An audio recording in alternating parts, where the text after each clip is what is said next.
என் அருள் உனக்கு போதும்.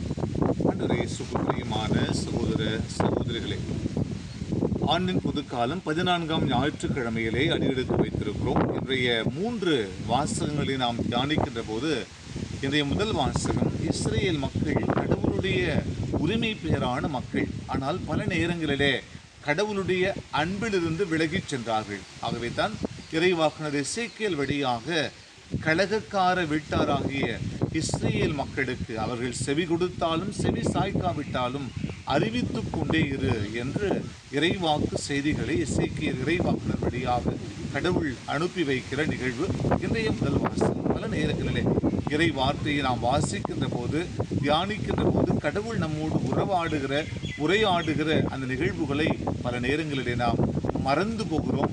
இறைவனுடைய வார்த்தைகளுக்கு செவிமடுக்க தவறிவிடுகிறோம்.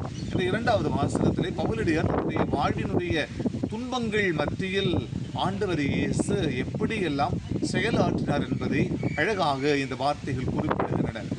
வலுவின்மையில் வல்லமை வெளிப்பட செய்வேன், என் அருள் உனக்கு போதும் என்று பவுலடியாரை அன்போடு தேற்றுகிறார் ஆண்டவர் இயேசு.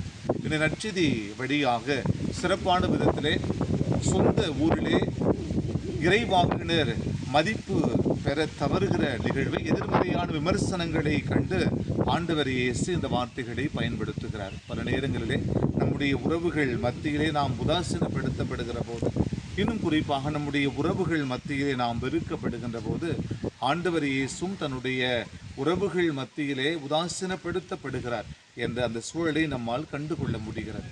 இறை வார்த்தைகளை நாம் ஏற்று நமது வாழ்வாக்கிட, இன்னும் குறிப்பாக துன்பங்கள் மத்தியில் ஆண்டவர் இயேசு நம்மை அரவணைத்து ஆற்றுப்படுத்துகிறார் என்பதை உணர்ந்து, என் அருள் உனக்கு போதும் என்ற வார்த்தைகள் ஒவ்வொரு நாளும் நமக்கு புதிய வாழ்வை கொடுக்க வரங்கள் கேட்டு இந்த நாளிலே நாம் சிறப்பாக ஜெபிப்போம், மன்றாடுவோம். அன்பை உருவான இறைவா, உம் அன்பு திருமகன் இயேசுவின் வார்த்தைகள் எங்களை ஆற்றுப்படுத்த, வாழ்வுக்கு வேண்டிய வரங்களை நாங்கள் நிறைவாக பெற்று மகிழ எங்களுக்கு அருள் தாரும். ஆமென்.